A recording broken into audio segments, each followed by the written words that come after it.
Ladies and gentlemen, I'm pleased to announce that we are back. And I've come with the projects. I swear, I haven't been anywhere nefarious. I've just been hiding in my garage, hiding from all of my problems and possibly my rich wife. But look at this. We've got a thing. My main man, Mitchell, who has left California for none but New Hampshire, brought me a gift. And it's on my wall now, commemorating the start of my official YouTube career, which I started a year and a half ago. But we're not going to talk about that. It's like my hiatus never happened. But I'm trying to make this place a little more presentable for you. I mean, after all, we're basically family. And here we go.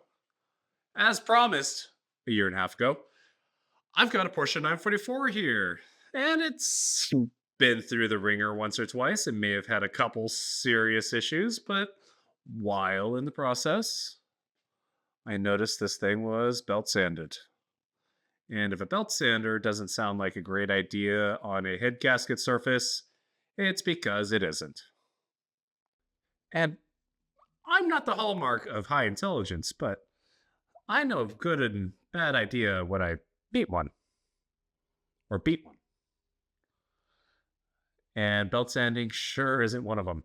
And I'm not exactly impressed whenever I see a belt sanded head. Over a decade ago, I was a wee lad working in a production shop, and occasionally one of the shops in town would have a comeback that didn't come back to them. It came back to me, and I'd really learned what the consequences of a belt sanded surface really meant. And here I ran a dial indicator across various points of this used head, which obviously was running for some amount of time, considering the Louisiana swamp water was embedded deeply into this casting. So I don't know. It's wrong, but it worked. Does that make it right? I'm not too sure, but we're not going to start doing this as a regular practice. Now, usually, I mean, this is like a 18 or 19-inch head. I mean, I don't know. Let's see. Oh. Yeah, that's approximately 21 and a quarter inches long. You'd want to see overall run out or unflatness to be less than half a thousandth in any which direction. You could probably get away with up to 3 or 4 with a fresh head gasket, but I would like to see things as flat as possible. This is not that. So 10 being what I set the indicator to, I've got, I don't know, there's a 3, there's a 1. So that 1 is 9 thousandths lower than the original point of testing. And I've got a 13, a 9, a 7, a 3. So I don't know, someone's right hand was probably right here, and they're, very well endowed and practiced. Let's say practiced. But we've got another 10, so at least from this corner to that corner, they're pretty square. But I'm not sure what's happening here. This whole area is real low. And that's a problem. But that confuses me. That's a 13. So how do we get an upward wave there, but low there? Only one who operates a belt sander on a regular basis would know, which I don't. So we're going to get this thing dropped down. I've already leveled this. I know that I am square front to back, and the only way you can set up squareness on a 944 front to back is by referencing another surface, especially when the head has been molested, like this one. The exhaust surface, untouched, luckily, because this is supposed to be perpendicular 90 degrees to the head gasket surface. I was able to indicate square here. And when I indicated this, it seemed to run in line with what it's supposed to be. But if you indicate here, you know you've got the correct surface in reference to the head gasket, and we'll be able to correct front to back. Now, left to right is a bit of an issue. Now, a secret is this quench pad. It's a machined quench pad. It's supposed to be 45 thousandths from the deck when new. When I measured this, it was 40 thousandths, 40 thousandths, 41, 42 thousandths. What that means, being low a couple thousandths in the middle, is this head was warped a little bit in the past. But since the number here and there was basically the same, let's see. Bam. Oh, I broke this cover. All right. Come on. All right. So 41, 41-ish, 42, 40, 40. So since those numbers are the same on that chamber versus that chamber, that means that this head is relatively straight from end to end. So as long as I indicate a number left to right that is the same, I'm good, which I have done. I've got a 10, basically 10. That is a 10. That is not. So that qualifies. 3 out of 4 times, we're always right. Now, that's enough talking. That's my favorite thing to do. Let's get started. Whoa.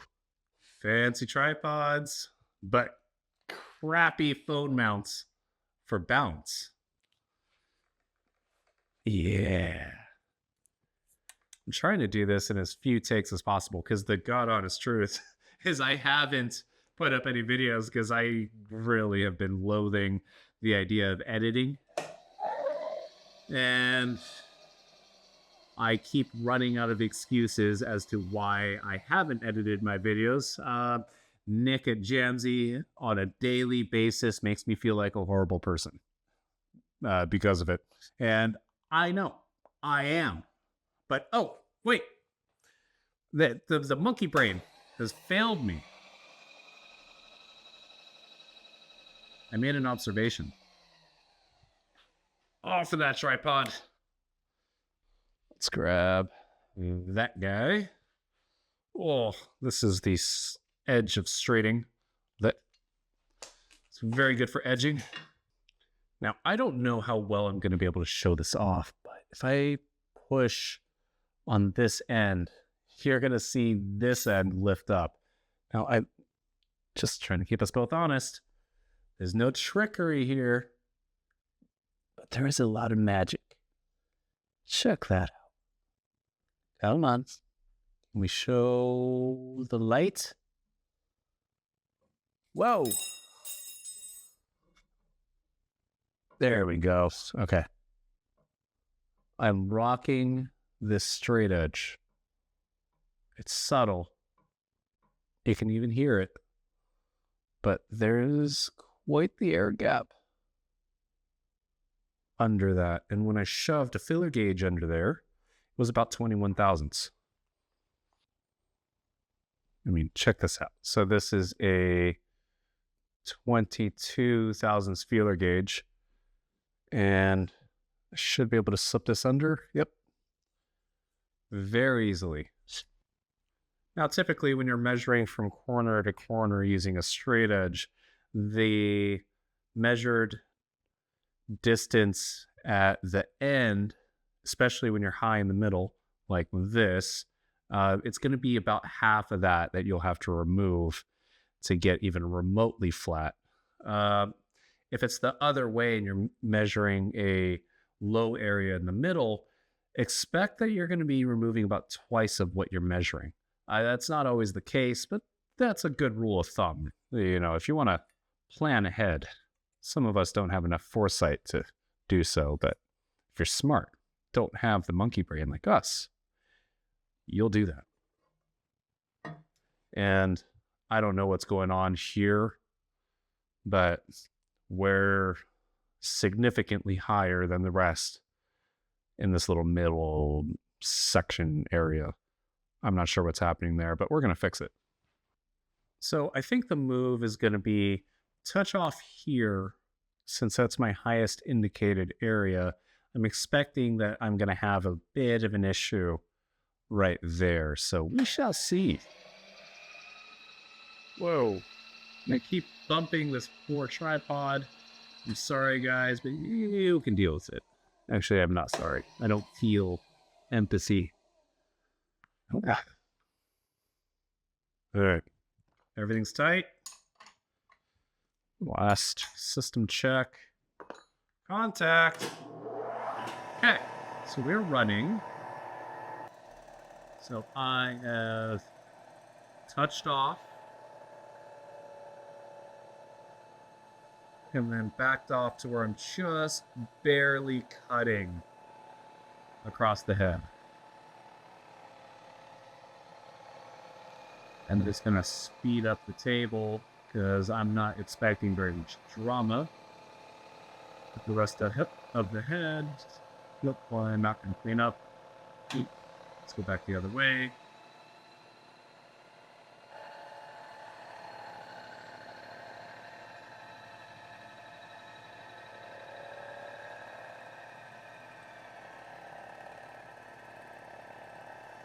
There we go. The first of our belt sanded craziness. Only touching this area. So I'm going to drop down another 2 thousandths.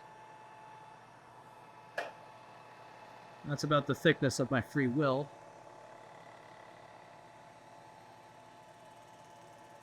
Don't worry, my ego is a hell of a lot more significant. We're actually starting to clean up.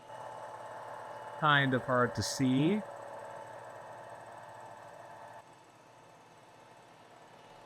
But in this whole top side, we're touching on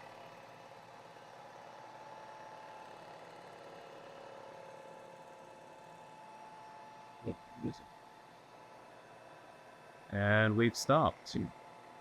But okay. Let's go back. And tap the rapid feed, because ain't nobody got time for that. It's a train wreck.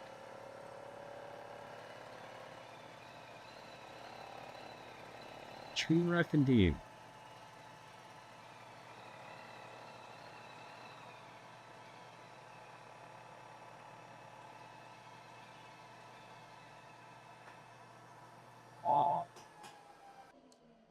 Once upon a time, this was almost normal in the machine shop world.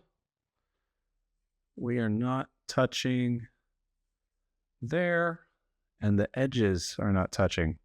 That's because the belt sander rolls the edges of everything that you're doing. Very, very common occurrence.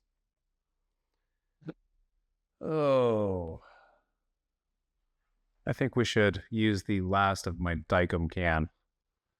Make this a little easier to see. And it's right there. I was just using it. Actually.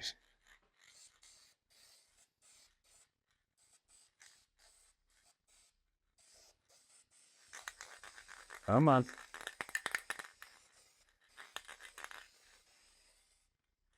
The internet hates this. Every internet machinist goes wild whenever you spray the whole head with Dicom. They go, you're a real hack if you have to use that much blue. Oh, the Dodgers fans really like it. All right. Let's see what another 2 thousandths does for us. We're at 5 thousandths total so far. And I do not have 5 boots.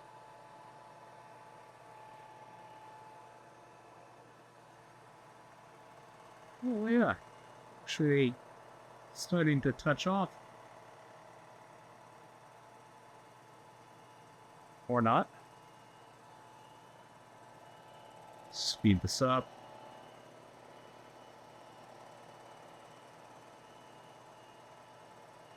Bye-bye, 9.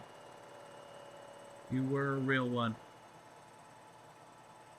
Looks like we're going to lose the 11 as well.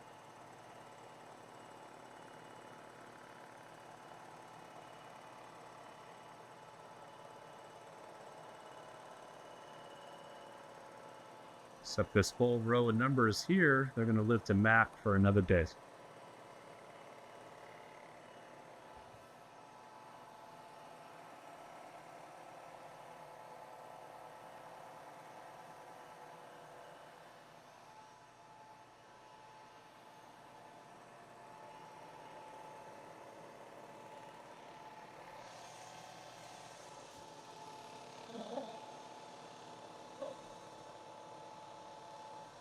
Ooh.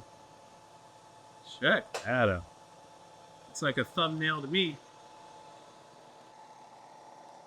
Maybe when I get this off, I'll share what this is all about with you guys. That was one of those surprises that unknown condition eBay cores were giving.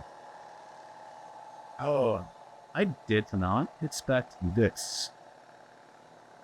Probably should have shoved the indicator on that water neck just for funsies.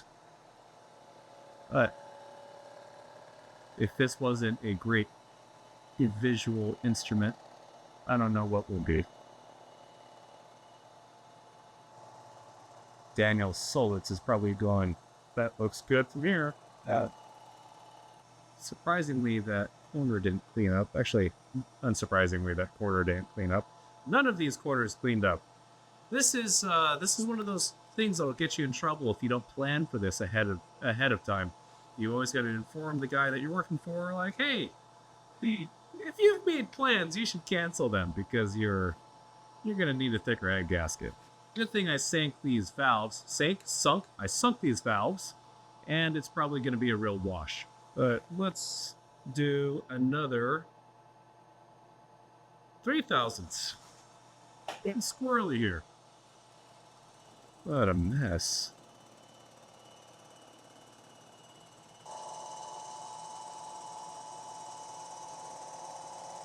Almost.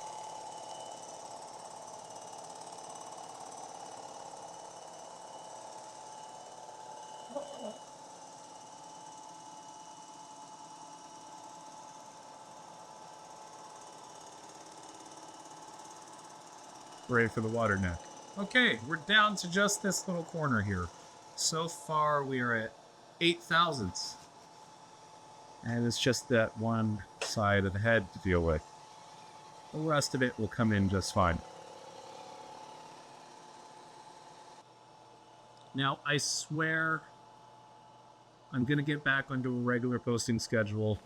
Just been working on the little ambiance here. I put up 2 lights. I'm going to put up 4 more sets of lights, and then this place would be lit up real nice, well enough to film in without having to lug around a giant work light behind me. It should make things a tad more convenient. Plus, I've opened up the other side of the workspace so that we can all just take it all in together.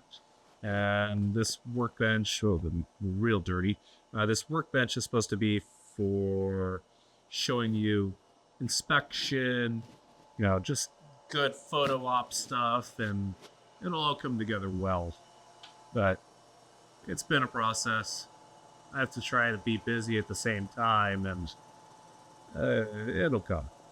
YouTube is one of my dear friends. Here we go. And the 7's finally gone. Speed that up.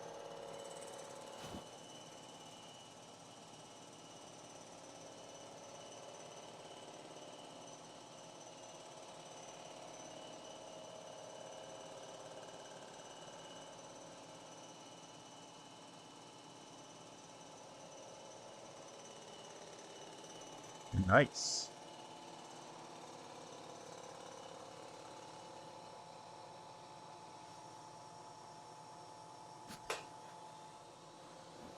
Oh, well, I was over here yapping and crashed the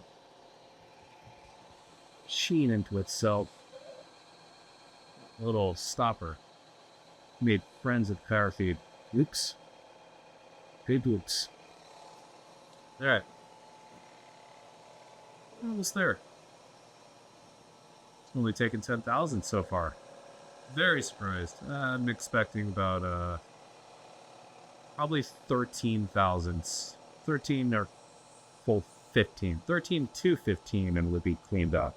That's right in line with what I was saying, where that 22,000 feeler gauge is a pretty good estimation if you cut that number in half, which would be 11.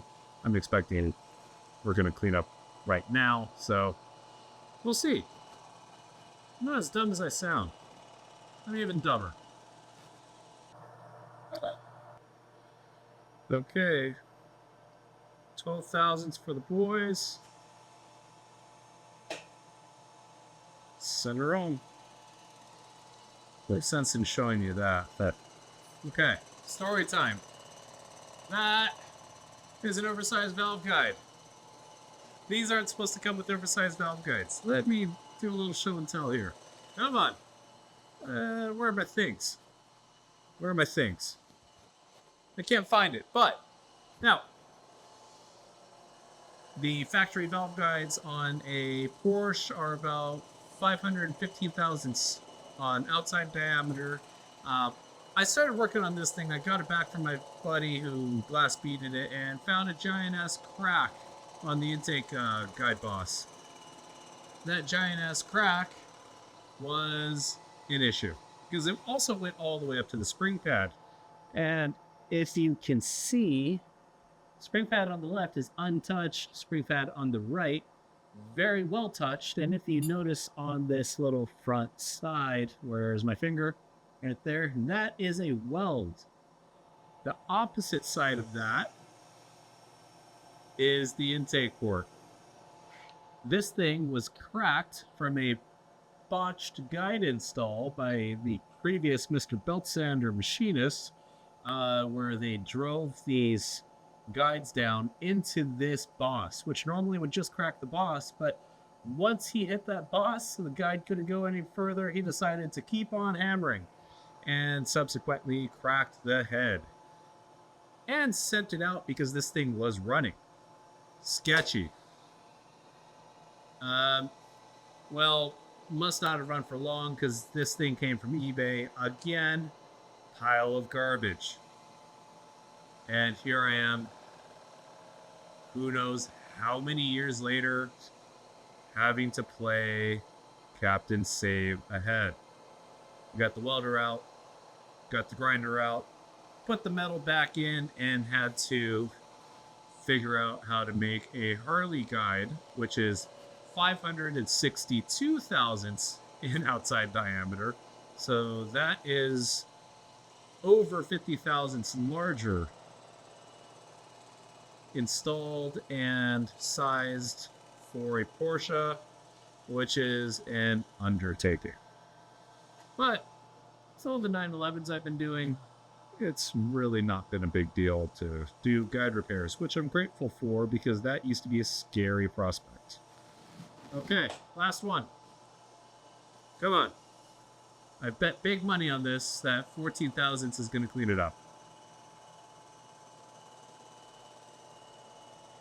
It's already looking pretty good.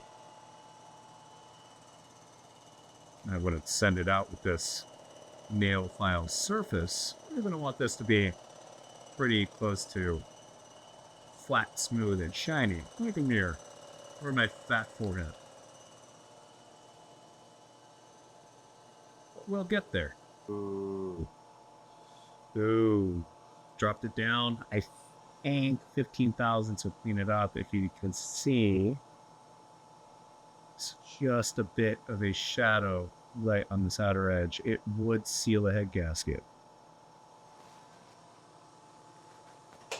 Let's see. I'm gonna get away with that. I'm not sure that I will. But while that's running, let's do a little show and tell. Up. There's one guide.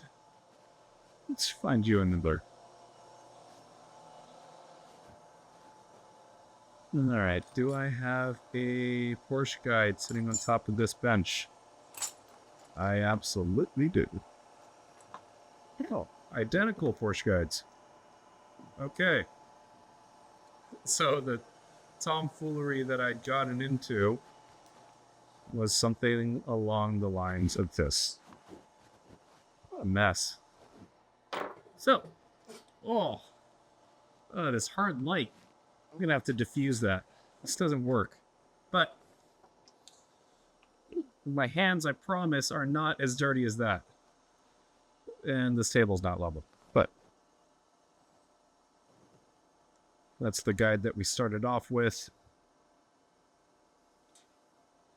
That's a guide she told you not to worry about. This is what we ended up using. I had to ream this from 7mm to 9mm. Quite a bit of fooling around, jacking around to get that to work. Then I also machined the head with a little recess for this stopper to go down inside of and blow flush. Came out quite sweet, but it was up till 9 o'clock last night. I'd started that project probably around 2 or 3. I was doing other things. I did all the seat and guide work last night as well, but, you know, happens. Whoa. And we did a cleanup. All right. Let's start over. Oh, boy. 16 thousandths. Calling it at 16 thousandths. This is going to clean up, or it's not going to clean up. I don't really care, but there's no sense in continuing to cut all willy-nilly just to make myself feel better. That's what the beers are for. And that's not going to prevent you from sealing the head gasket. So I'd say that's the right call. Now we're going to work on getting the good finish. The right finish. The MLS finish.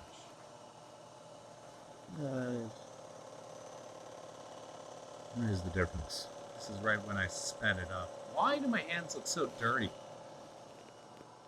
If any of you are lighting experts, how do I soften this up? These are LEDs. It's like I'm an episode of Severance right now. I look very haggard, decrepit. Well, we've made it to the end of the day. Go away, fly. Let's enjoy this nice gift from Driveway Finds. Thoroughly appreciate that. It's going to be a long night. I'm going to go for another 3, 4, maybe 5 hours. 7. But we've cleaned it up. A little bit of a shadow there. Not going to worry about that. And we're flat. We're smooth. I'd say the RA is probably about 18. Nothing to write home about. But that is not belt sanded. It's definitely not belt sanded. So I'm going to get the ink off of this, throw it in the sonic cleaner,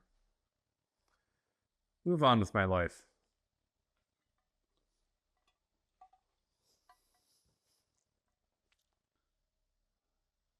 Tonight's project is fixing this spark plug hole on this old Mercedes. Worthless vehicle, but must be sentimental because that's a commitment. A little trivia for you guys. What's that look like? I know what that looks like. It looks like a Datsun. Or a Datsun looks like a Mercedes. Coincidence? I think not. Oh, the Axis powers. Yeah, that's a thing. Well, thanks for staying till the end. And lastly, I scrubbed my hands so hard, I thought I'd rub the brown off of them. It, clearly, I promise they're not that dirty. Please help me with these hard lights. What do I do? Do I just put a panel over this? Because they're clean. Yeah, see? That's clean. But down here, they're dirty. Save me. Ah, you thought you were done. The joke's on you. I'm going to keep you here for a couple more minutes because I have a dilemma. I need you to let me know what you want to see from this channel and from me in the future. Because as much as I love sharing all the odd and obscure engines and specialized repairs that I do, generally, it just doesn't vibe with the audience. No one wants to see it. So I need to keep up with with demand. I gotta put stuff out there that's relatable. So jump in the comments. Let me know what it is you want to see from this channel. I know that I can bring something to the table that you're not getting from the other guys. In fact, it's probably this many other guys. But the engine world's a bit of a mystery. So I'll shed some light on it. And that's it. That's all I wanted from you. So go open up some beers, get your feather pen, get an inkwell, write me some snail mail. Let me know. Or a comment or two, even email. That works. So give me some feedback. I'm happy to oblige. I'm very accommodating. Ask any of my ex-girlfriends. And if you're just tired of seeing this face of mine, hearing this silky radio voice, you can tell me that as well. I can take it. Appreciate it, you guys. I'll see you next time.